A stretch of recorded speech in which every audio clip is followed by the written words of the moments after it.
YouTube, you know the motto. If you can, after the story, go over there, hit us with a like, which is the thumbs up, and that'll let us know we kicking our stuff.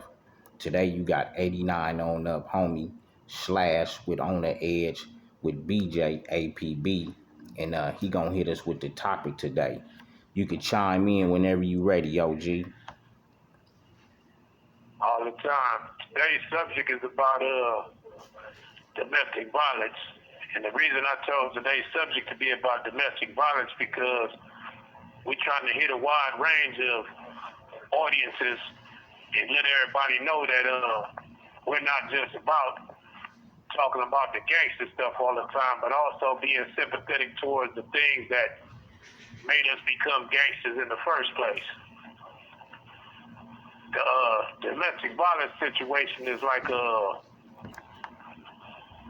something that stimulated from way back from the slave days. To my knowledge, most of it came from when they used to play us against each other inside the massive house. When they used to put the light skin inside the house, which was people that was crossbred, and had the dark skins out in the barn and out in the cotton field. A lot of dark skinned women used to take one for the team by going into the house and pleasuring the master so he wouldn't come out and beat her husband or beat her kids or beat the rest of the black folks in the barn. A lot of men back then that couldn't stand up to the master because they didn't want to get killed. They felt their family needed them. They took a disliking to their woman after we got out of slavery.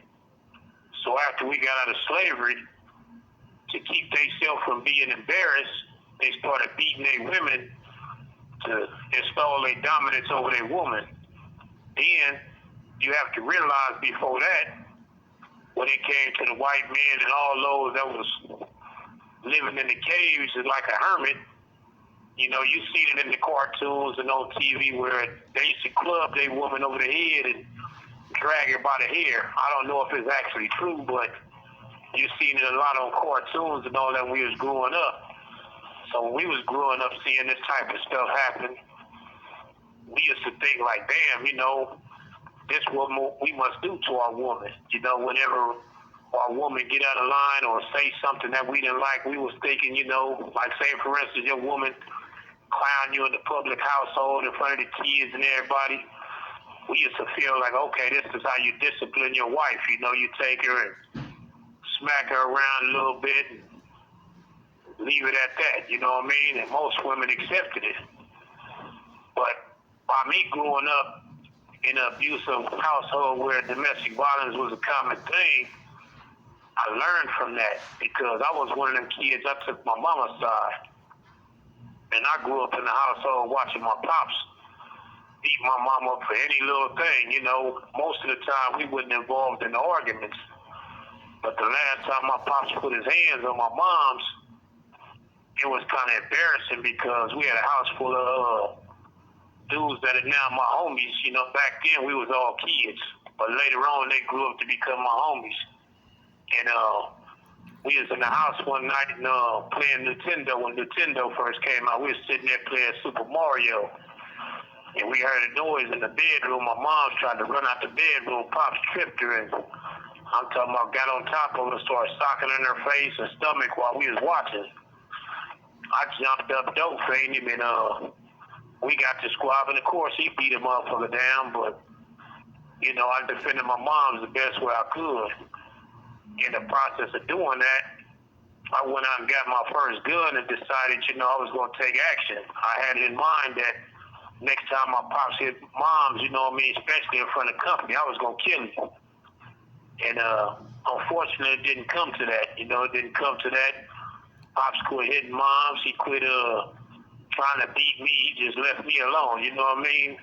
And from that point on, he started treating me like a man, talking to me like a man, doing all the things a man should do, you know, giving me education, everything. He started becoming a father figure in my life instead of a tormentor. another reason I chose this topic is because I once dated a girl that went through some domestic violence. And This call and your telephone number will be monitored and recorded. that every time the phone would ring and her baby daddy would call, as soon as she hear his voice, she'd start pissing on herself. And I used to be like, damn, what's wrong with her? You know, because I didn't know. I just walk in the house or something, and she'd just be standing there, and the phone would be on the ground. You hear the dial tone, and she done wetted her jeans. And I used to ask her what's going on, and she wouldn't say nothing, so I picked the phone up, say hello, nobody on it. It'd be a dial tone. I'll hang it up.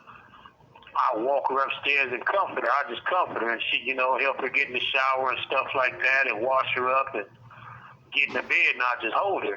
And one day she felt comfortable to tell me, and she told me the story about how her baby daddy used to beat her up, make her get on the bed and put her face down, and take her butt from her.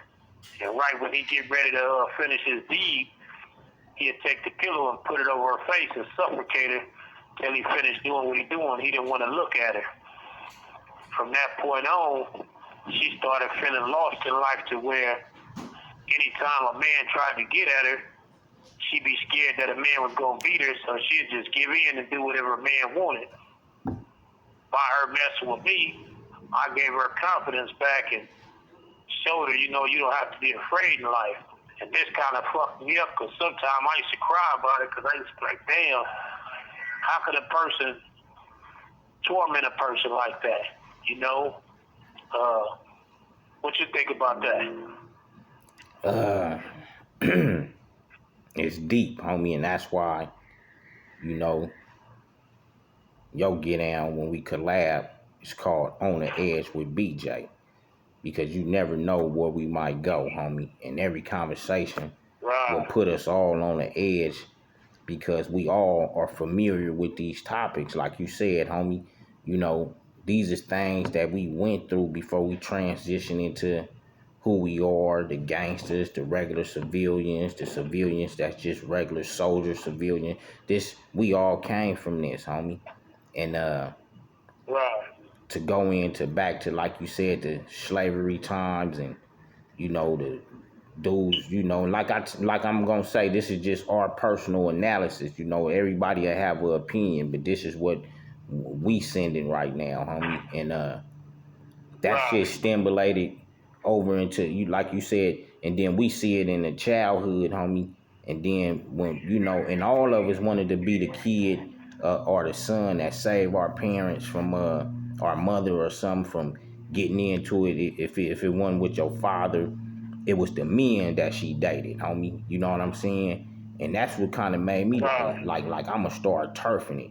Cause I know my mama had like a big smart mouth, homie. And I can remember my mama having a couple good nice dudes, man, that probably could have made the cut. But by mom being in her youthful ways, homie, having a smart mouth down to snap off on the nigga, you know, I kind of watched her provoke a lot of shit and put her hands on men that make men snap and get at moms. And I'm not saying that it was, you know, legit and validated. And like you said, a motherfucker get in there, try to help moms, probably wouldn't win. But now when the gang shit came about and you start seeing you can get friends and people shuffling around guns, like you said, and you possibly can be a young homie that can hold a gun because the homie wants somebody to put one up because you stay local. You not looking at, I'm holding the homie gun. That shit played out your head. You looking like I got a gun for household protection to save moms or something from her smart mouth and getting brutalized, homie. You know what I'm saying? For real. You know, so I'm gonna let you chime back in, then I'll chime back in, homie. About the domestic and, you know, violence like thing. you said, a lot of it comes from our childhood trauma. And I'm not just gonna say it's the dudes because I've been in a domestic violence situation with a woman before. And I done seen plenty of women, you know what I mean, do something to their husband, you know. Case in point, the most famous case was when Lionel Richie's wife came home and knew that karate and whooped on him and his girlfriend. She caught him cheating with and put both of them in the hospital, you know. Right. When I was a kid then, when I seen that, you know, a lot of people forgot about that. But I had a girl one time, a Samoan. I'm not going to say her name or nothing, you know, because it's long forgotten. But I'm 6'4". At the time, I think I was like 5'11", 6 feet, something like that. And she was 6'6". We went to a party over in Ujima Village, and she got too drunk.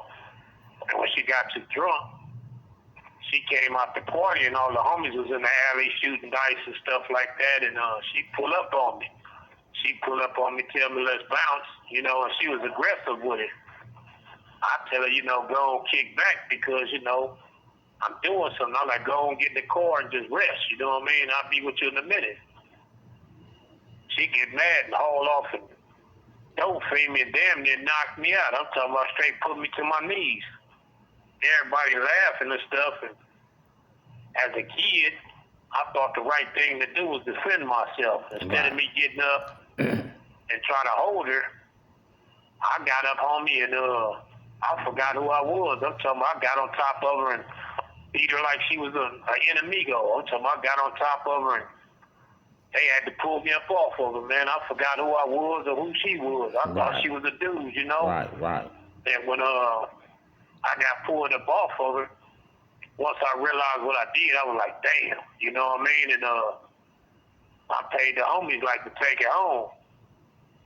Now I'm thinking I'm finna go to jail or something for it, but the next day, instead of me going to jail, she come through with her brothers and she told them she was wrong and she apologized to me, but I didn't want to deal with it no more because I was like, man, once you go through something like that, that shit's scary.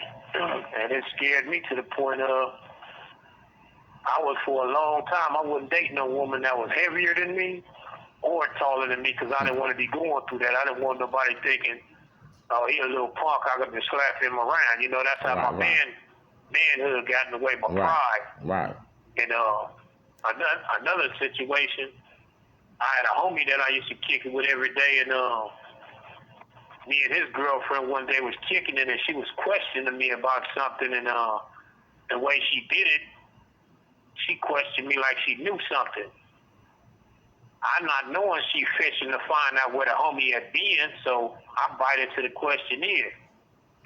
She realized the homie been lying to her, so she go, while we playing dominoes, and tell the homie, like, you know, y'all want some Kool-Aid? The homie like, yeah. She go in the refrigerator, grab a pitcher full of Kool-Aid. Now she coming towards him. The homie not paying attention. She busts him over the head with the Kool-Aid pitcher. As soon as he fall forward, she grab the telephone. You know, the old phone, the one the dial the number.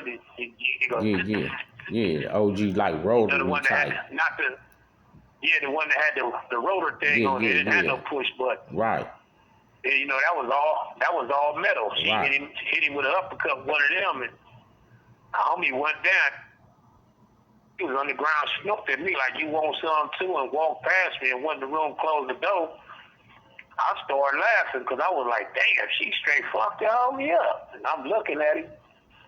He get up and start crying and start dialing 9. You have 60 seconds remaining. And hold that thought. I'm finna hit you right back. Okay, man, we're going to close it out and pick back up on part 2, 89 on up, homie, with On the Edge with BJ, APB. And the topic today is domestic violence.